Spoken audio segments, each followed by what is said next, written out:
3월 28일 비트코인 시황 돌파 과정 확인사항 정리 시작하겠습니다.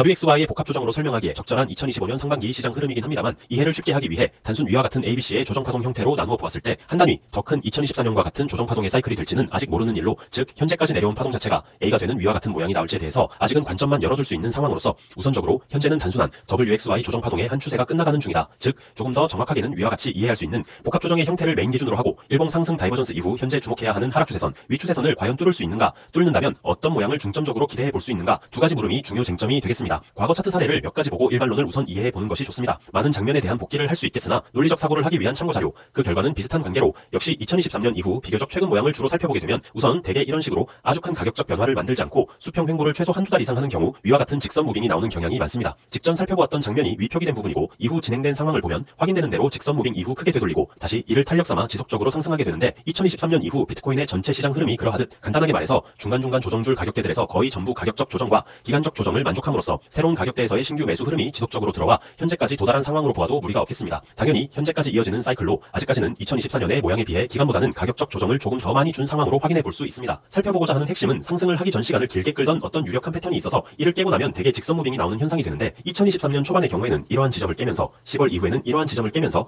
2024년에는 이러한 지점을 깨면서 상승을 시작한 장면을 확인해 볼 수 있습니다. 다만 2023년 초반부의 모양과 이후 모양의 확연한 차이가 존재하게 되는데 비교를 해보자면 2023년 초반에는 이렇게 깨면서 지속적인 일봉 양봉을 뽑아내면서 직선 모노파동이 나왔고 두 번째의 경우는 이런 식으로 돌파에 성공한 이후 멀리 가지는 못한 상황에서 다시 추세선 부근을 리테스트하는 상황임을 확인해 볼 수 있고, 세 번째 2024년의 경우에는 이런 식으로 추세선을 넘나들면서 지저분한 형태로 이해해 볼 수 있는데 나온 결과를 두고 반대로 깔끔하게 끼워 맞춰 볼 수 있는 여지도 있습니다. 다음처럼 위 두 지점을 패턴의 꼭지가 되는 점정으로 보게 되면 이러한 형태가 되어서 돌파 지점에서 다소 비비는 움직임이 최초 있었고 돌파 이후 다시 추세선까지 깔끔하게 리테스트하고 지지에 성공했다, 이렇게 확인해 볼 수도 있는 대목이 됩니다. 즉 현재 가장 중요한 다음의 추세선, 이 추세선에서 돌파에 성공한다면 추세선을 넘어가는 모양은 앞서 살펴본 모양의 경우에서 크게 벗어나지 않을 수 있겠습니다. 즉 첫 번째는 최근 시황에서의 관점처럼 이런 형태가 되는데 현재의 파동을 어떻게 보아도 비파동 반등 정도로 해석하는 것이 타당하고 되돌림이 깊지 않더라도 위와 같은 형태로 C가 일정 부분 하방 되돌림이 나오고 시간이 흘러가면서 DE가 나오면서 추세선을 우측으로 이탈하는 2023년 초반과 닮은 형태의 소위 바닥 다지기 모양이 있을 수 있겠습니다. 이 경우 패턴의 종료와 함께 시간의 문제로 결국 이러한 모양으로 연결될 확률에 베팅해 볼 수 있기 때문에 C, D, E의 패턴을 살펴보면서 현물 매집해 볼 만한 흐름과 위치가 되겠습니다. 두 번째, 세 번째는 묶어서 볼 만한데 돌파 이후 추세선 리테스트 관점이 됩니다. 즉 현재의 지점에서 쉽게 이러한 모양이 되는데 이 경우에는 첫 번째로 추세선 리테스트하는 지점에 대한 추적 분석이 필요합니다. 과거 차트에서도 확인되었지만 추세선 리테스트를 다 하지 않고 가는 경우와 추세선 리테스트를 완벽하게 하고 가는 경우 두 가지 대표적 모양이 있기 때문에 예컨대 이러한 식으로 돌파 자체를 긍정적인 신호로 접수하고 어디까지 가는지 무리하게 따라붙지는 말되 해당과 같은 되돌림에서 매수할 계획을 세워보는 것은 기본적인 전략이 되고, 단기적 접근으로 보게 되면 이런 식으로 추세선은 현재 정확하게 작동할 수 있으니 1분봉과 볼륨을 활용해서 해당 추세선에 닿는 지점에서 볼륨이 매우 크게 터지면서 돌파되는 장면을 실시간으로 볼 수 있다는 조건이라면 예컨대 88K에서 매수해 89에서 91K 정도의 단기적 돌파 랠리에 대한 단기 매매 전략으로도 생각해 볼 수 있는 대목이 됩니다. 정리를 해보자면 결국 현재 추세선을 따라 마치 미끄러져 내려오듯 하는, 돌파될 듯한 모양으로 시장이 다소간 정체되고 있는데 사실 이러한 구간은 반대로 위험할 수 있는 측면도 있습니다. 대개 뚫을 것처럼 하고 뚫지 않거나 저항받을 것처럼 하고 뚫어버리는 심리 반대 장면이 많이 나오기 때문에 이를 활용하기 위해서는 첫 번째로 위와 같이 추세선 저항이 나오는 것이 현재 당연하고 자연스럽다는 참을성으로 결국 넘지 못하면 내려올 테니 이때 다소 부담 없이 매수해본다는 전략 한 가지와 넘어가게 되면 결국 어떻게 되더라도 추세는 바뀐다. 즉 이렇게 옆으로 넘어가던, 이렇게 짧게 넘어갔다가 추세선으로 다시 내려오던, 넘어가면 추세는 바뀐다고 볼 수 있고, 다만 이 전체의 하락 추세선이 현재 다음과 같을 때 차후의 추세선의 수정이 요구되는 정도의 아주 약간의 거짓 이탈이 있을 수 있겠습니다. 즉 다음처럼 피보나치 전체 되돌림 0.382 구간이 시황에서처럼 대략 89K가 되는데 이러한 지점 등을 치고 다시 위와 같이 떨어지게 되면 결국 전체 하락 추세선 구조는 유지되고 아직 바닥 구간 시간이 더 필요한 상황으로 이러한 거짓 이탈은 그 자체가 기준이 되어 전체 추세선이 위와 같이 뒤틀리게 됩니다. 이렇다 하더라도 결론은 바뀌는 것은 없습니다. 시간이 조금 더 필요하고 조금 더 등락이 필요한 상황 정도로만 해석할 수 있기 때문에 하단 매수를 대기해 볼 수 있습니다. 즉 거짓 이탈과 같은 가능성 등도 열어두어야 하기 때문에 돌파 과정에서 나올 수 있는 여러 가지 장면들을 정리해서 매수 준비는 하되 무리한 추격은 하지 않고 지켜본다를 기본 접근으로 보시면 좋겠습니다. 실시간 종목에 대한 분석과 상담은 위 텔레그램 채널에서 계속해서 도와드리고 있습니다.